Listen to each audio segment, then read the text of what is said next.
Let's take monster romance and sci-fi romance to another level. Today, we have Ash Raven on the podcast to share all about their author journey, some of their books, some tropes you can expect, as well as some tropes that we agreed we don't really love. So you'll hear us talk about that, as well as why writing an eclectic variety of representation is so important to them. Listener discretion is advised. This podcast contains mature content intended for adult audiences only. Hello, Ash. I'm so excited to have you on the podcast. You have been mentioned. So excited to be here. Yes, you have been mentioned many times on the show. So let's go ahead and jump right into how you got into becoming an author. I've always been into writing. When I was a kid, I was writing quite a bit. I struggled a lot with grammar, phonetics, or whatever. So my school had kind of special programs for kids who struggled with that. And I was very fortunate enough to be able to be a part of that. And one of the things that they really focused on was writing. And so I started writing from that. And then when I got all the way to uni or college or whatever, I minored in writing to, really double head my art degree. And then while I didn't write professionally, I was heavily involved in fanfic writing. And I just decided if I'm already writing full-length novel fanfics about fictional characters, I should make up my own fictional characters and have fun with them. And that's what I did. Yes. And which book was your first one that you released? So the first book that I published is technically no longer published. It's called 3 Moons Ranch, which is a contemporary romance. It's not what I write anymore. Right. It's still about all of the plus size rec, but it's super fun. But I very heavily after that pivoted into monster romance because I knew that's where I wanted to be. And so the first monster romance I published is called The Librarian of Souls. Oh, yes. I have that one. And I am excited to dive into it because, one, it looks great. But isn't there shadow tentacles and or is that a different one I'm thinking of? So he doesn't have shadow tentacles. He has sand, Ooh. Which I put on all of the things as sand play. And people are what is that? I'm think about tentacles, but think of them as kinetic sand from the early 2000s when you were a kid and would get those infomercials. Think that kind of moldable sand. Yes. So no bits are left behind, but they do go everywhere. I'm here for it. Oh, that's awesome. And yes, kinetic sand is still a thing. My kids are obsessed with their kinetic sand. We have a whole toolkit. They're can we do kinetic sand today? And I'm oh, God, I got to clean it up off the floor after y'all are done. If you clean up after yourself, sure. Yeah. So, yeah. Oh, it's so good. All right. So you were mentioned first in season 1 with Unfortunate Reads, where we were talking about kind of offbeat romance, other kinds of romances, ones that people might not always know about. The one recommendation that I took from Cassie of Unfortunate Reads was yours. And I typically try not to usually I'll take recommendations and they'll go on my TBR and then they sit there forever. But she said Shark Daddy Alien. And I was yes, please. And so Jumping the Shark was the first one I read. And oh my goodness. I tell my friends about this book too, because I'm y'all need to read this. I'm telling you, it's so good. My mother-in-law has started telling strangers about this book because when I ran the Kickstarter for it, she helped pack it, which means she saw all of the extra not safe for work art that I had done for it. And now she tells literally everyone. She's have you heard that aliens are having sex? And I was just you go on. You tell everyone about this. I'm fine with this. Yep. Another aspect that I loved about it was that you had it very different than Mars Needs Women, which is, I think, what a lot of alien romances tend to do, and especially the ones that I read. I love sci-fi so much, and I love when there's diversity in the sci-fi, whether that's size or sexuality or color. Just something more than blue aliens and a bunch of white people, which I love Ruby Dixon, okay? she's awesome. I've read almost every single book she's ever written. I get Yeah. it, right? But also, I want more. I need more variety. And so I love that you had plus size rep in this book, but then you also had it where it wasn't like, hey, I'm going to snatch up this human, maybe accidentally a little bit, and I'm going to procreate with this human. Like, no, there was no possibility at all of them procreating because it went against like the biology of things. And if I'm remembering correctly, his approach was like, why would you think that? Like, what is wrong? Like, why would you think that we could procreate? And then, she's like, well, I mean, all the books I read, you know what I mean?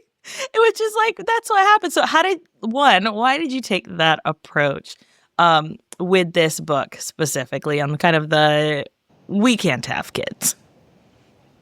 So I am absolutely child free. I don't want to have children.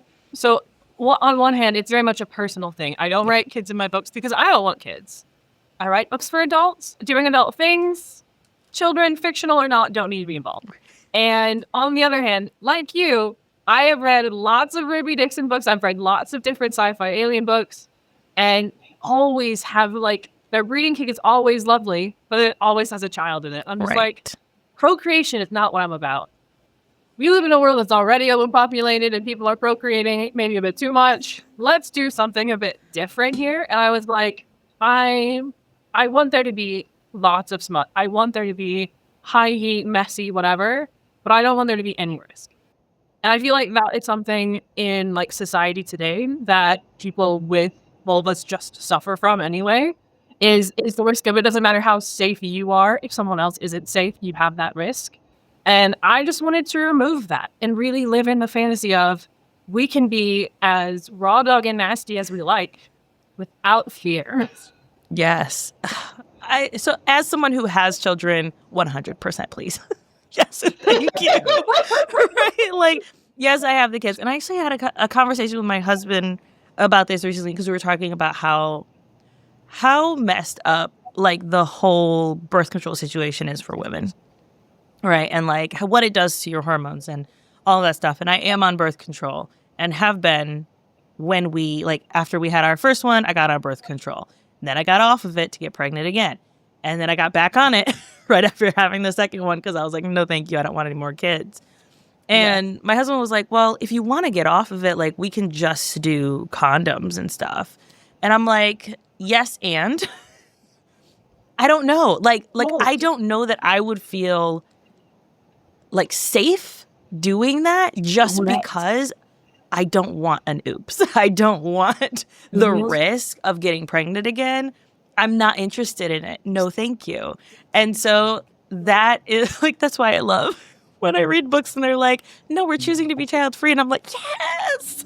So I love that you had the discussion of like, oh no, that's not how this works. We're good. And that you have a lot of child free situations in your books because I feel like we need more of that in the sci-fi and paranormal, please and thank you.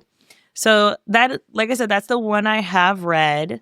But tell me a little bit more about your other books you have. You have such a variety of monsters, sizes, race, sexuality. So let's go ahead and get into all of that.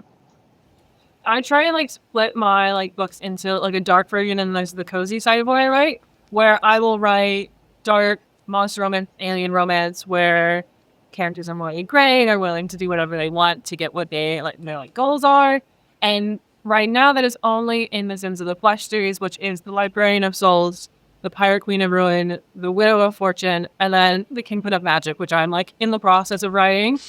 And they are all about a secret sort of hidden underground society of monsters and how they have integrated into this like utopian city they've built.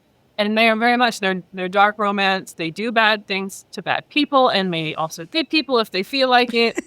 And then when I'm feeling like, oh, this is too dark, I need a little palette cleanse, I go and I write something like Jumping the Shark, or I was allowed to be in the Hollows Cove group, so I wrote Wolves and Cream, which is just a ridiculous, super cozy small town romance. I've got a book coming out soon in October that is an odd sort of mix of cozy and dark, where it's a couple that meet on an Italian holiday, and like one of them is like, I'm killing people. And the other one is like, I'm stressed about my best friend's wedding. And like that's her whole stress. She's like, I'm at a wedding for my best friend. I have to participate. That's her stress. Participating.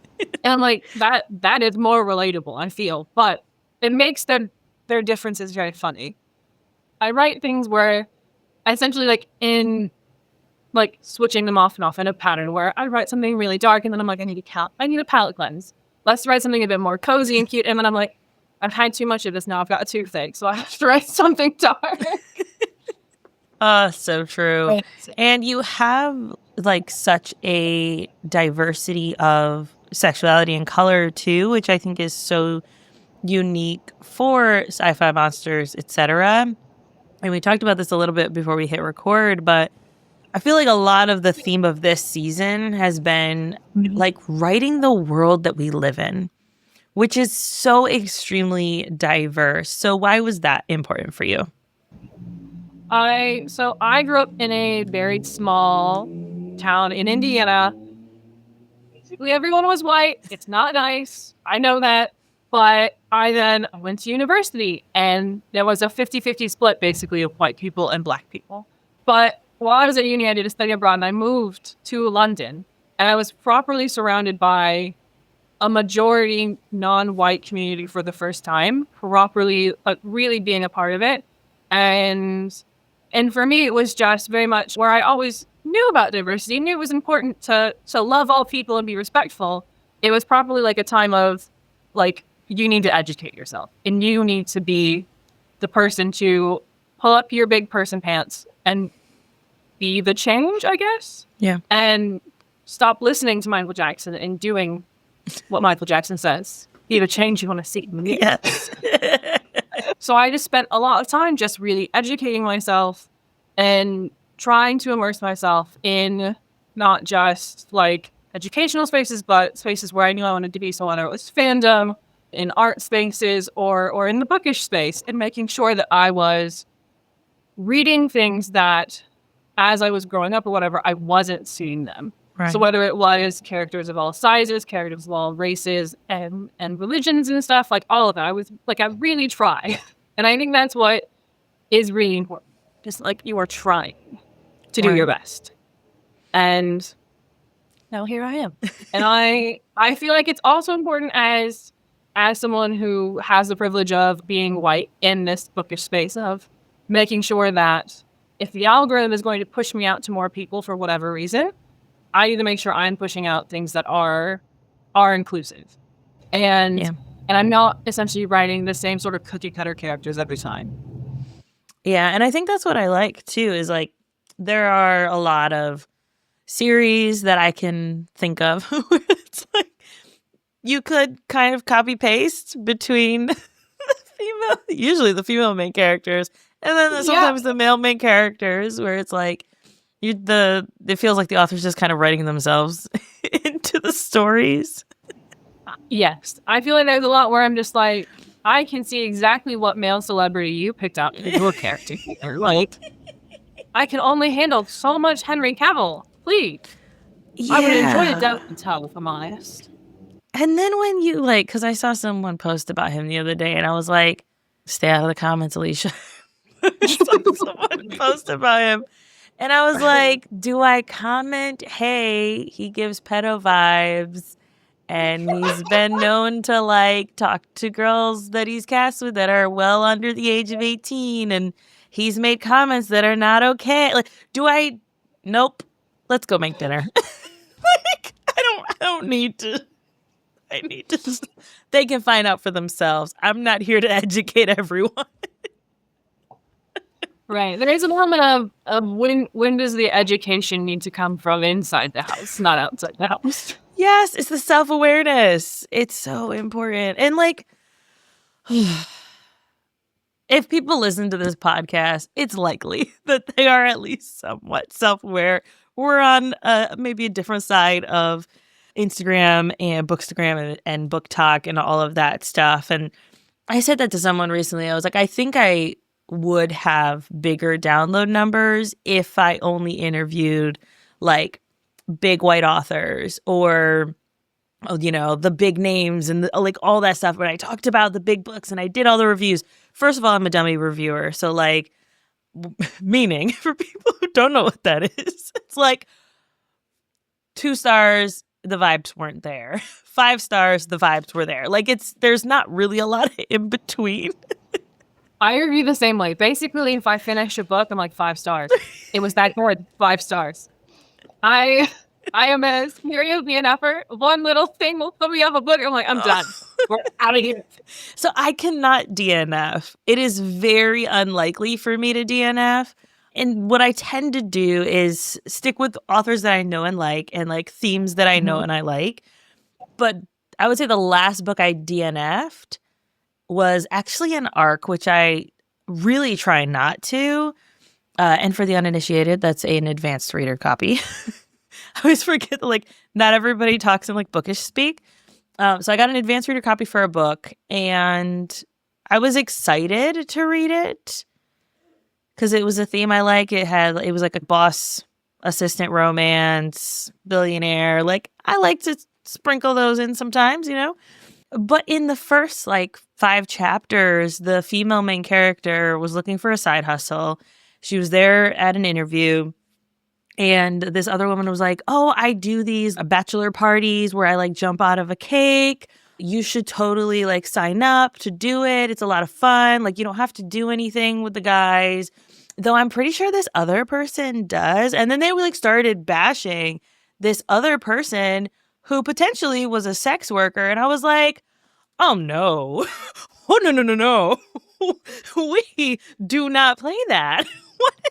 No, we don't do that here. No, thank you. No, I know you are not talking about another woman who is not there. Are you kidding me right now? Who cares if she's giving handies at a bachelor party? Who cares?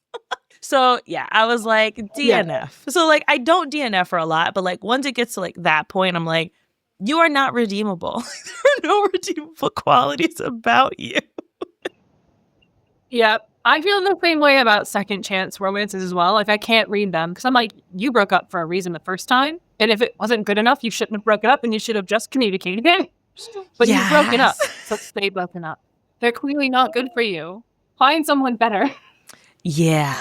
Oh my goodness. Okay, so I have lots of feelings on second chance as well. I promise we'll get back to your books. Because I'm having to talk about second chance romance as well. I have a lot of thoughts and feelings about a lot of different like tropes and tropes in romance. So maybe we could go into that in a second. I was reading Elizabeth Stevens' newest book. It is not a second chance romance for anyone who's like, wait, no, Elizabeth Stevens. It was not. So all of the reviews, like the advanced reviews that I saw, and I got an advanced reader copy, all of the reviews were like, I hated him. I hated the male main character.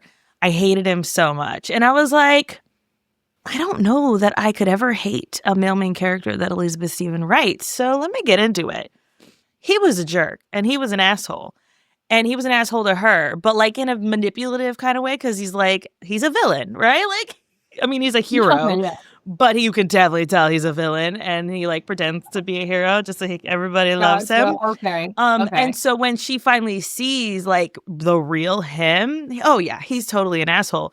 And there's degradation in the book, and I don't know that people understand degradation as a kink, and that like it was mutually beneficial for the degradation, right? And so I think people who maybe who have read Elizabeth Stevens and I've never seen degradation in any of her books because I've read every single book she's written, right? Like that they're like, oh, whoa, he's an asshole and he was talking down to her during sex. And I'm like, no, but she was there for it. Like she wanted that. She was excited about that. Like, come on. And so, yeah, he was an asshole, but we love him. Now, I read this other book recently. It was a Zoe Draven, who I love. Her books are so fantastic. And it's one of her vampire ones. And the male main character, he finds his fated mate, but he doesn't tell her because she's a human, so she doesn't really feel that pull. He doesn't tell her, and he kind of wants to keep her as like his side piece while he knows that she's his fated, and talks bad about her to like his previous side piece. And I was just like, oh no, we hates him. Like Oh no, no, no, No, no. no. Oh no, no. Yeah, we do like this is for Patrick. This is to be me. Right. We're not here for that. Exactly. So like that, and that ended up being like a second chance romance. But yeah, no. Like, and I feel like there's a difference between like you're just an asshole to like you're an asshole and then you have to grovel Yeah. to get them back. Is the groveling worth it? Right. I realize I've said I hate second chance romance, but in The Pirate Queen of Ruin, Orthea straight up says to Delphine, "No, I refuse to be your soulmate." But to be fair, she thinks that she's like trying to protect her, but it's really not. And Delphine shows her absolutely, I don't need being protected. See the man on the ground dead. Like, do you not think that I know what I signed up for? Like, I'm ready to go. Just love me as I am, which is her whole thing. Is like that's what she wants. Right. And Ophia's like, oh no, I think I might actually have really fucked up, and now I need to have a journey of becoming a better person. And she does in the book. And there is groveling, but there's also like active growth being shown in the book. I feel like a lot of this like second chance groveling is just like, I'm sorry, okay. Can we have sex now? Right. I'm like, no, I want to see its active growth. Someone going, I've done this wrong, I apologize, and it won't happen again. Yes. Let's see it.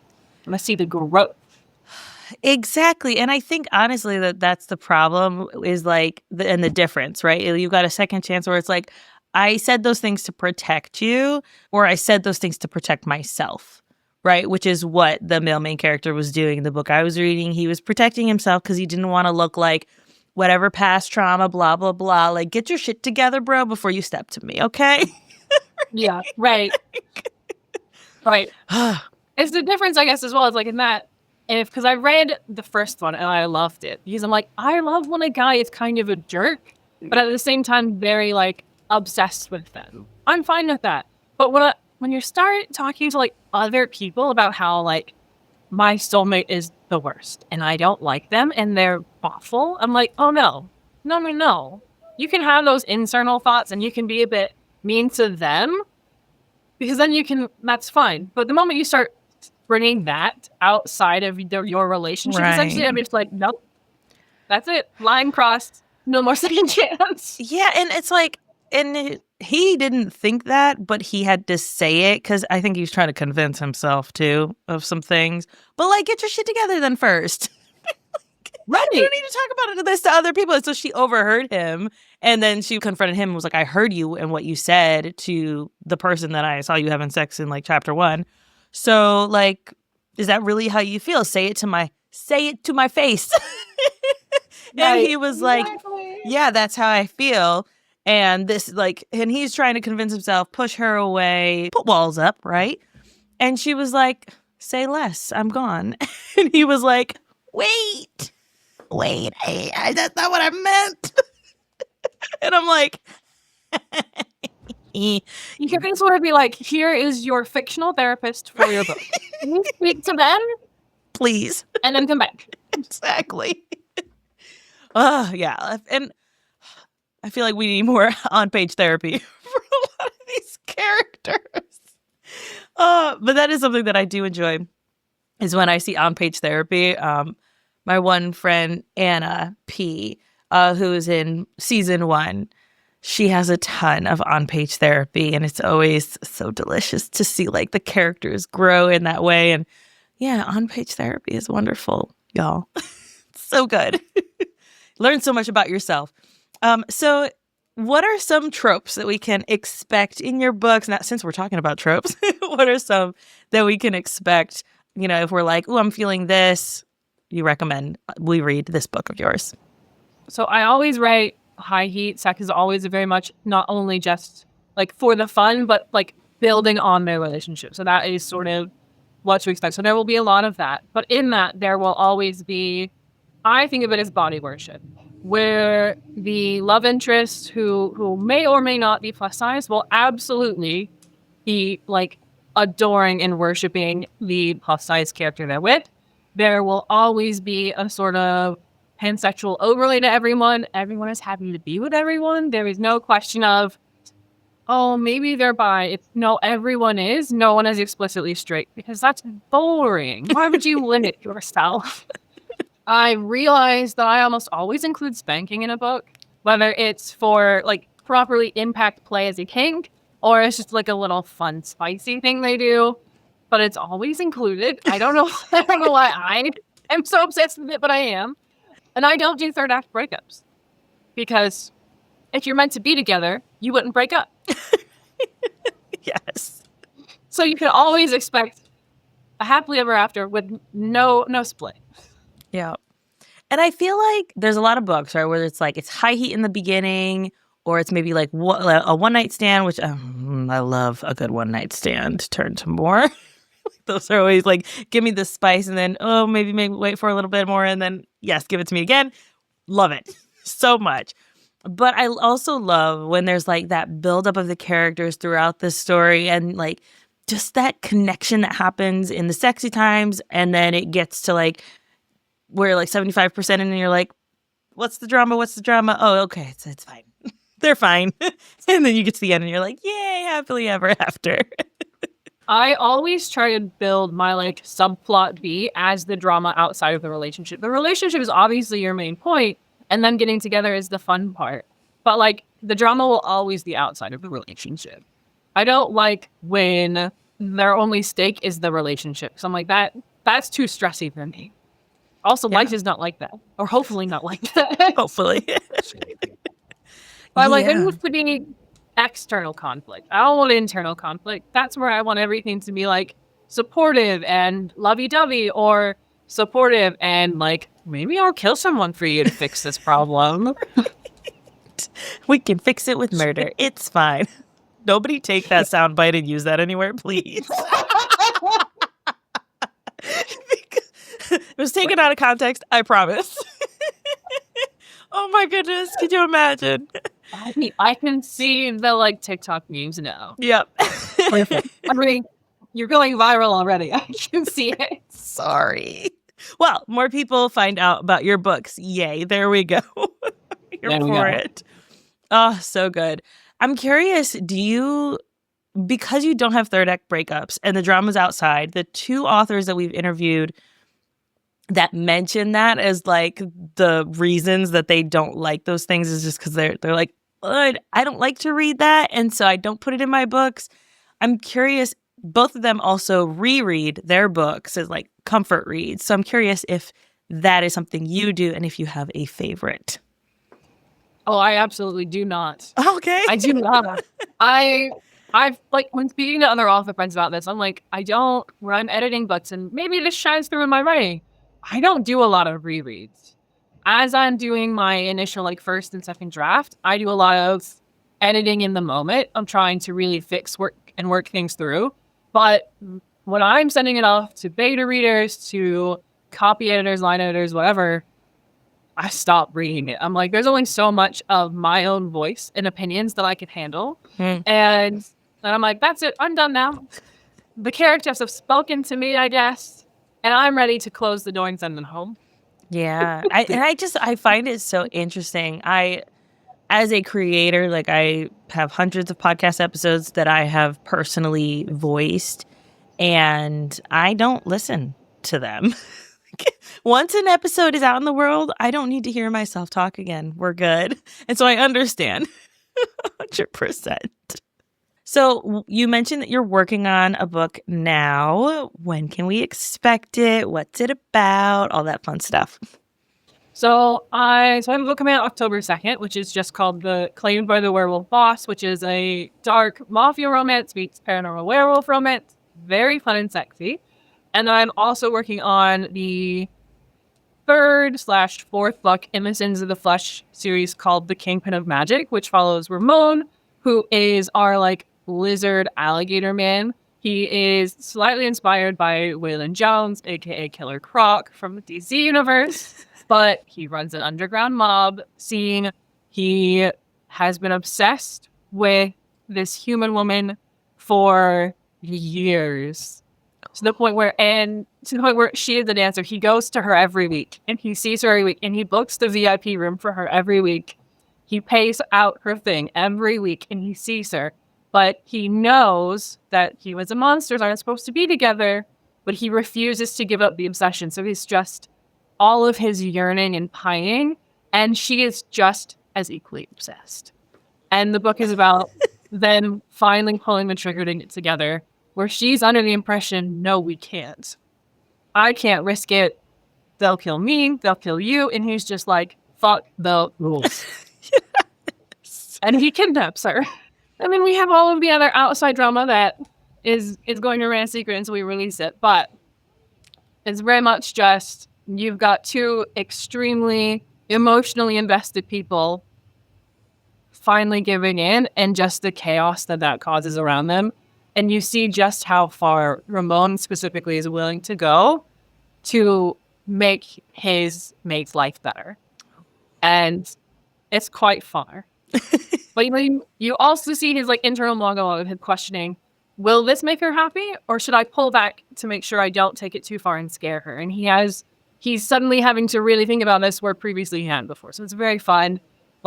In that introspection and dark romance in general of you have characters who are happy to do whatever they want, but then giving them that moment to think, but what will my part in it? Right. Yes. And that's sort of morality chain moment for him. And it's absolutely just been a blast to write. That is so fun. When you said he's obsessed with her, I was like, yes, pining, here for it. And then she's equally obsessed, mutual pining, yes. I love it so much. Heavy mutual pining. She's obsessed. She's like, I have his phone number, but I refuse to call it. But I stare at it all the time, and I'm like, same. Oh, that's so good. I feel you. So release date, hopefully winter. Okay. And I'll make sure I share it on my Instagram if people aren't following you. Well, one, why not? Go follow Ash, please, and thank you. And I will also make sure that I share it when it comes out on my end so that way people can see it. Ash, this has been so much fun getting to know you, getting to know the rest of your books. Obviously, I'm obsessed with Jumping the Shark. I think everyone should go start with that one because it is so much fun.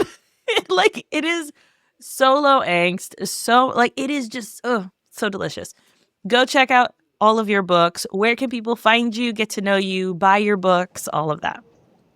So my books are on Amazon. Because of tariffs, they're no longer really available for sale through my website. Yeah. But you can find me on social media at author Ash Raven, basically everywhere. Anytime a new platform pops up, I take that. So I am at author Ash Raven everywhere.